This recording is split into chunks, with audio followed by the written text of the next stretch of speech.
네, 여러분 안녕하십니까. 6월 24일 수요일 매일 성경 묵상 함께 나누겠습니다. 6월 24일 수요일입니다. 오늘은 고린도전서 15장 1절부터 11절까지 말씀인데요. 제가 1절부터 4절까지만 봉독해 드리겠습니다. 형제들아, 내가 너에게 전한 복음을 너에게 알게 하노니 이는 너희가 받은 것이요 또 그 가운데 선 것이라. 너희가 만일 내가 전한 그 말을 굳게 지키고 헛되이 믿지 아니하였으면 그로 말미암아 구원을 받으리라. 내가 받은 것을 먼저 너에게 전하였노니 이는 성경대로 그리스도께서 우리 죄를 위하여 죽으시고 장사 지낸 바 되셨다가 성경대로 사흘 만에 다시 살아나사. 아멘. 오늘 본문을 중심으로 성경대로 이루어진 일, 성경대로 이루어진 일이라는 제목으로 하나님의 말씀 증거하겠습니다. 어제까지 바울은 고린도 교회의 그 방언의 문제, 예언의 문제에 대해서 집중적으로 권면하면서 결국 품위 있고 또 질서 있게 행하라고 말씀했습니다.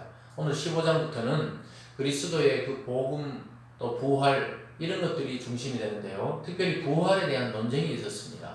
어떻게 죽은 자가 다시 살아나고 또 부활이 있을 수 있고 또 그와 같이 우리 성도도 부활할 수 있느냐, 이것에 대한 많은 논쟁이 있었습니다. 우리가 물론 우리의 이성과 우리의 지식과 우리의 경험으로는 이 성경에 나오는 부활이라는 이것을 다 이해할 수가 없습니다. 부활은 환생이나 또는 기절했다가 깨어나는 것이나 그런 것이 아니고 완전히 인간의 생명이 죽었다가 다시 새로운 생명으로 또 하나님이 부여하신 영원한 생명으로 다시 살아난다는 것은 굉장히 받아들이기가 어려운 일임이 확실합니다.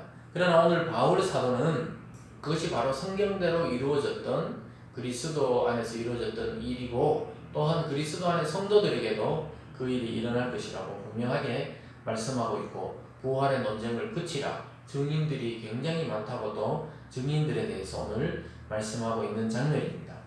그런데 여러분, 우리가 복음의 핵심 중에서 부활을 놓친다면 그것은 반쪽짜리 복음을 믿는 것입니다. 예수님이 내 죄를 사하시고 또 나 때문에 고통받으시고 십자가에 죽으셨다.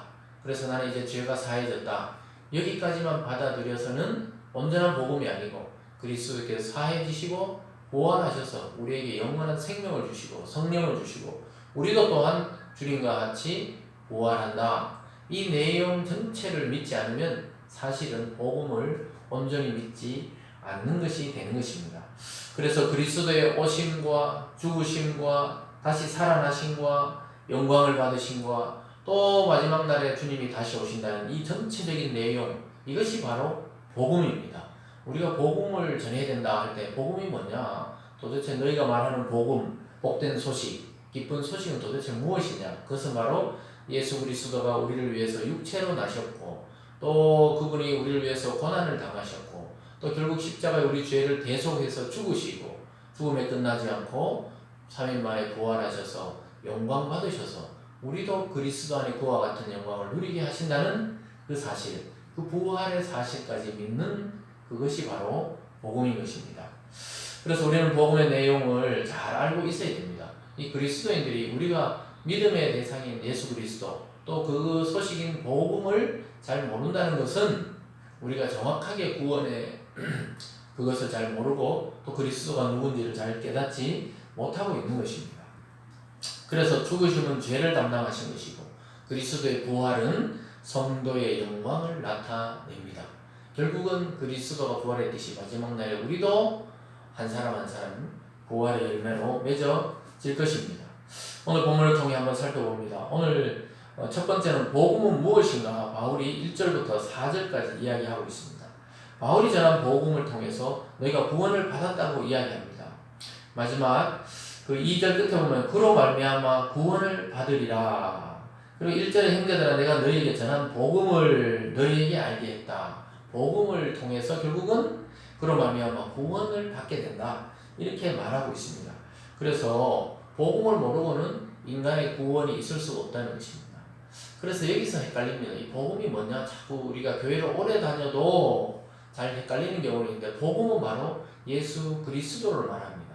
예수 그리스도가 복음이고 그렇다면 그 복음의 내용은 뭡니까? 예수 그리스도의 오심과 그의 삶과 죽음과 부활 또 다시 오심, 여기까지 전체적인 것을 바로 복음이라고 하고 넓게 보면 성경 전체가 또 복음인 것입니다. 그래서 예수님은 그냥 오신 것이 아니라 바울은 성경대로 오시고 성경대로 살았고 성경대로 죽으시고 성경대로 사흘 만에 살아났다. 이것은 성경은 구약의 모든 예언을 말합니다.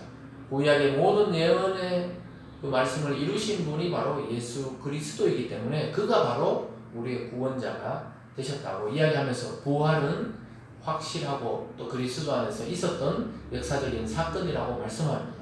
3절과 4절을 다시 봅니다.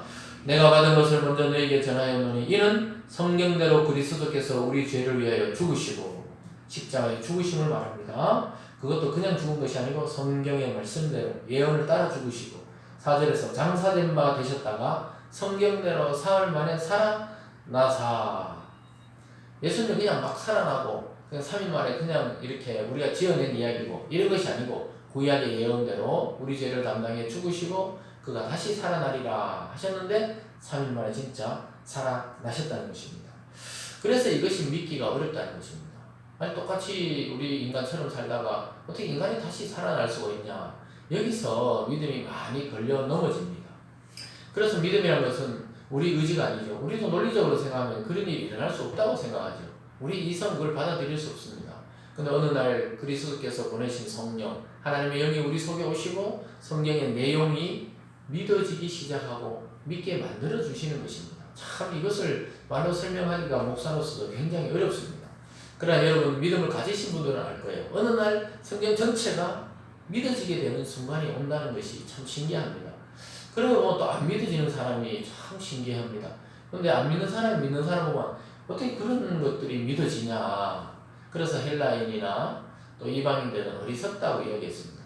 그런 철학이 어디 있냐, 그런 논리가 어디 있냐 이렇게 믿지 않았던 것입니다.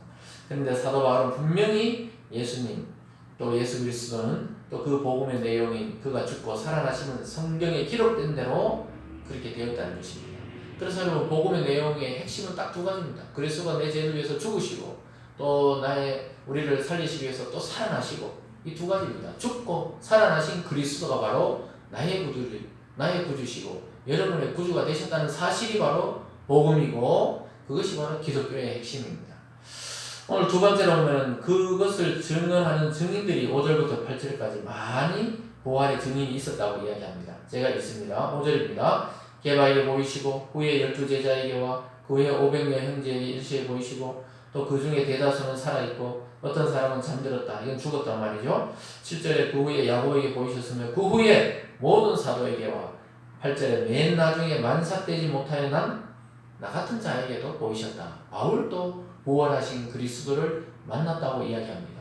바울은 원래 예수님 믿는 자들을 잡아 죽이거나 감옥에 가두려고 그렇게 활동했던 유대인이었습니다. 근데 어느 날 다마스쿠스로 가던 그 언덕에서 부활하신 그리스도를 빛 가운데 만나고 그의 삶은 바뀌게 됩니다. 완전히 예수를 믿는 자를 박해하던 사람에서 예수를 믿는 우두머리가 되어버린 것입니다. 여러분 이것을 어떻게 설명할 수 있습니까? 그가 부활하신 그리스도를 만나고 성령의 체험을 했기 때문에 이런 일이 가능한 거지. 자기 의지로는 예수를 못 믿었어요. 오히려 예수 믿는 자를 잡아 죽이거나 감옥에 가뒀던 사람입니다. 여러분 아마 믿음이 이제 시작되거나 또 모태에서부터 믿지 않았던 분들은 참 이 부분에서 어려움이 많았을 건데 여러분 오늘 성경이 증언하고 있습니다. 게바는 베드로입니다. 베드로부터 해서 이 바울 사도까지 이 전체 사도가 모았고 또 500여 형제들이 동시에 모았다고 이야기하고 있습니다. 여러분 한두 명은 속일 수 있지만 어떻게 500명이 동시에 같은 거짓말을 할 수가 있겠습니까? 말을 아무리 잘 맞춘다 그래도 틀렸을 것입니다. 그러나 모든 자들, 예수 본자들, 부활의 증언자들은 똑같은 이야기를 합니다. 주님이 정말로 부활하셨다. 예수님은 이와 같이 너희도 부활을 하게 된다. 이렇게 말씀하고 있습니다. 오늘 세 번째로는 이것은 바로 하나님의 은혜로 된 일이라고 바울이 자기의 간증을 통해서 이야기하고 있습니다. 10절입니다. 그러나 내가 나된 것은 하나님의 은혜로 된 것이니 내게 주신 그의 은혜가 헛되지 아니하며 내가 모든 사도보다 더 많이 수고하였으나 내가 한 것이 아니요 오직 나와 함께 하신 하나님의 은혜로다. 여러분 이것이 성도와 또 크리스찬들 또 기독교의 많은 사람의 마지막 고백이 이것이어야 됩니다. 우리가 주를 위해 많은 일을 하는 것 같고 교회를 위해 봉사하는 것 같지만 결국은 이것이 나의 힘이 아니라 하나님으로부터 그 은혜로 가능한 일들이다 이 말입니다. 구원도 또 은사도 또 예언도 또 하나님을 위한 봉사도 모두 하나님의 은혜로 된 것이기 때문에 우리는 자랑할 것이 없는 것입니다. 은혜는 선물입니다. 하나님께 선물로 구원받고 새로운 생명 얻고 또 영원한 나라를 소망하게 된 우리는 바로 하나님의 은혜를 받은 자들입니다. 여러분, 복음은 곧 예수 그리스도입니다. 예수가 곧 복음의 내용입니다. 예수를 알면 복음을 아는 것입니다. 복음이 뭐냐? 이렇게 물으면 예수다 이렇게 대답하시면 정답입니다. 그러면 예수가 뭐냐? 예수가 우리 죄를 위해 죽으시고 살아나셔서 우리에게 영원한 생명 주시고 구원 주신 그것이 바로 복음이다. 이렇게 여러분이 알고 여러분도 믿고 적용하고 또 타인에게도 복음을 전하는 그런 사람이 바로 성도의 삶입니다. 이것은 우리의 의지가 아닙니다. 하나님의 은혜요 믿음의 영역인 것입니다. 그래서 이 성경으로 다 파헤치려고 하면 믿어지지가 않습니다. 논리적으로 다 이해할 수 없습니다. 그러나 성경의 증언을 믿고 받아들일 때 놀라운 은혜를 경험하고 하늘의 신비한 세계를 경험하게 되는 것입니다. 결국은 성도와 교회가 믿고 전하고 또 우리가 끝까지 증거해야 될 사명은 바로 예수 그리스도의 복음인 것입니다. 여러분, 능력 있는 삶, 소망 있는 삶을 살려면 부활의 영광을 깨달아야 됩니다. 부활의 소망이 있는 자는 이 세상을 당당하게 믿음으로 그리고 하나님의 자녀로 자존감을 가지고 끝까지 살아갈 수가 있게 되는 것입니다. 여러분, 오늘 성경대로 이루어지신 주님의 부활을 믿으시고 여러분 마음에 갈등 없이 하나님을 향한 그 믿음이 끝까지 일생 동안 전진하는 기회가 되시길 주님의 이름으로 축원합니다. 기도하겠습니다. 사랑의 하나님 아버지, 감사합니다. 우리 주님을 성경대로 보내주시고 성경대로 살게 하시고 성경대로 죽으시고 성경대로 부활하셔서 나의 주, 우리의 주가 되게 하심을 감사드립니다. 하나님, 우리는 이것을 확실히 믿습니다. 많은 지식을 가지고 믿는 것이 아니고 또 많은 경험을 통해 믿는 것이 아니고 성령의 은혜와 성경의 증언을 믿음으로 또 하나님의 은혜로 우리는 이것을 믿고 또 우리 삶에 적용하고 많은 사람에게 예수 그리스도를 전하기를 원합니다. 오늘 하루도 성경대로 우리에게 오신 그리스도를 믿고 나에게 적용하고 나도 그를 닮고 또 누군가에게 이 복음을 전하는 복된 하루 될 수 있도록 축복하여 주시옵소서. 감사드리며 예수님 이름으로 기도드리옵나이다. 아멘.